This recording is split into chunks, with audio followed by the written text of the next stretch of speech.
Bismillahirrahmanirrahim. Bismillah, Ustadz, apakah benar kalau di Makkah sudah tidak ada yang tawaf, maka tidak ada lagi yang mengelilingi Ka'bah sebagai poros bumi? Maka dunia tidak akan seimbang, terjadilah berbagai macam kekacauan.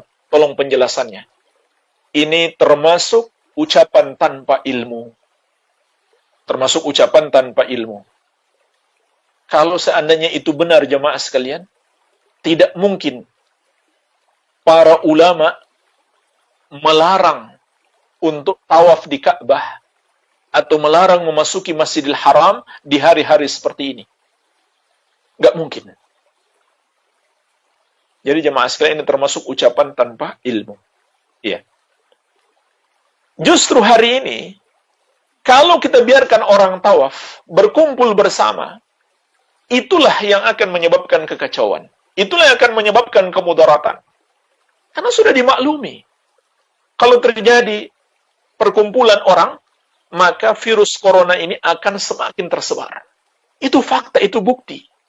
Islam itu mengajarkan kepada kita untuk menjauhi segala yang bermudarat bagi kita. Begitu pula merujuk kepada para ahli. Ini ajaran Islam.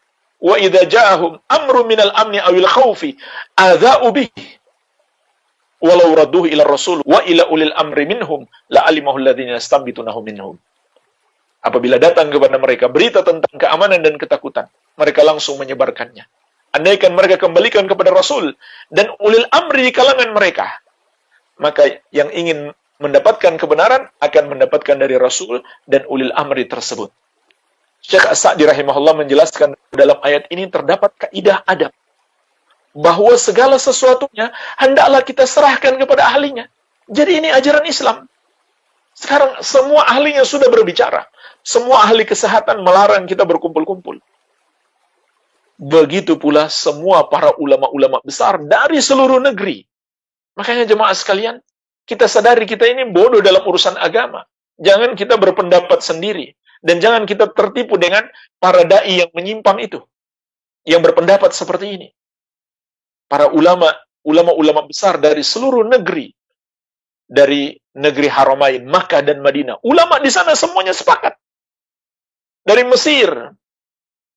Dari seluruh negeri termasuk Indonesia. Semuanya sepakat. Untuk menghindari kumpul-kumpul orang. Walaupun di masjid untuk sholat, untuk tawaf, untuk umroh. Seperti yang disarankan oleh para ahli kesehatan. Dan ini kan insya Allah tidak selama-lamanya. Kita berprasangka baik kepada Allah. Semoga insya Allah dengan ini kita akan terlepas dari musibah ini. Ya, tapi kalau kita menyelisihi para ulama, menyelisihi para ahli, maka kita berarti bertentangan dengan syariat. Kita menentang syariat Allah Azza wa Jalla.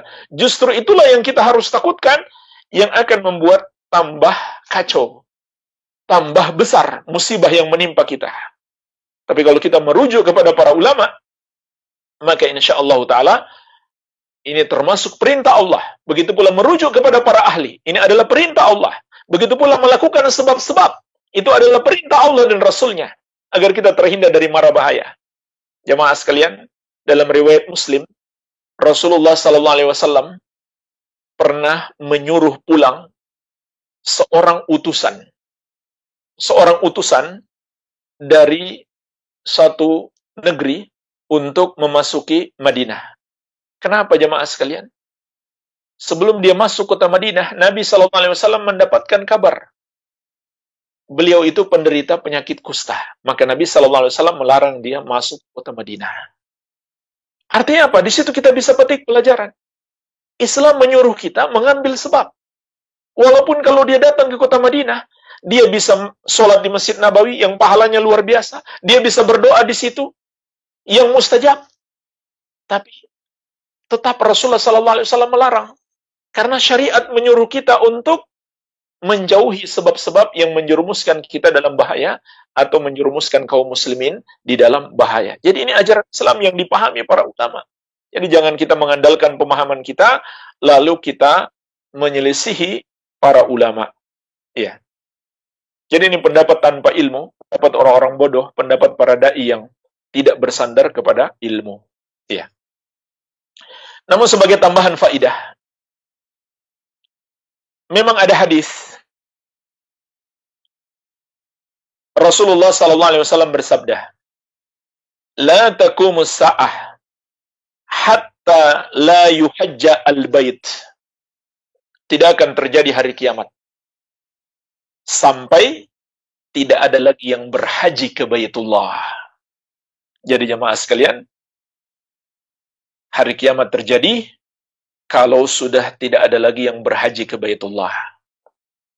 Namun apa makna hadis ini? Makna hadis ini adalah ketika sudah tidak ada lagi umat Islam di muka bumi. Semuanya sudah Allah wafatkan. Sehingga yang merasakan dahsyatnya hari kiamat hanyalah orang-orang kafir. Yang nggak mungkin lagi mereka pergi haji. Yang tersisanya orang-orang kafir. Adapun selama ada umat Islam, insya Allah haji akan tetap ada. Maka bergembiralah. Dalam hadis yang diriwayatkan Al-Bukhari dari Abu Sa'id Al-Khudri radhiyallahu anhu, Rasulullah sallallahu alaihi wasallam bersabda, "La yuhajjanna al-baitu wa la yu'tamaranna ba'da khuruj Ya'juj wa Ma'juj." Sungguh kata Nabi sallallahu alaihi wasallam, akan ada haji ke Baitullah dan ada umroh ke sana setelah keluarnya Ya'juj dan Ma'juj. Ini cerita Nabi sallallahu alaihi wasallam tentang masa depan.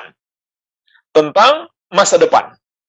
Setelah Ya'juj dan Ma'juj pun masih ada haji. Maka kita harus optimis dan berprasangka baik kepada Allah.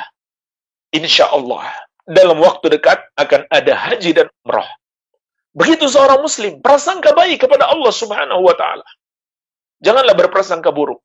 Sesungguhnya, di balik musibah dan malapetaka itu ada kebaikan-kebaikan bagi kita. Ada hikmah-hikmah untuk kita bertobat kepada Allah Azza wa Jalla. Setelah itu insya Allah, Allah akan berikan kemudahan-kemudahan. Jadi prasangka baik kepada Allah. Bukankah Allah telah perintahkan kita berdoa? Udu'uni astajib lakum. Berdoalah, maka aku akan kabulkan doa kalian. Bukankah Allah telah berjanji, "Wa may yattaqillaha yaj'al lahu makhraja." Siapa yang bertakwa kepada Allah, Allah akan berikan jalan keluar. Bukankah Allah telah berjanji, "Wa may yatawakkal 'alallahi fahuwa hasbuh." Barang siapa bertawakal kepada Allah, cukuplah Allah sebagai penolongnya. Maka jemaah sekalian, prasangka baiklah kepada Allah dan bersikaplah optimis. Insyaallah taala musibah ini akan segera berakhir dan kita kembali bisa beribadah kepada Allah dengan sebaik-baiknya. Semoga apa yang kita bahas bermanfaat. Lebih dan kurangnya saya mohon maaf. Wabillahi taufik. Subhanakallahumma bihamdik. Asyhadu an la ilaha illa anta. Astaghfiruka wa atubu ilaik. Wa sallallahu ala nabiyina Muhammadin alihi wasallam. Wa akhiru da'wana anil hamdulillahi rabbil alamin. Wassalamualaikum warahmatullahi wabarakatuh.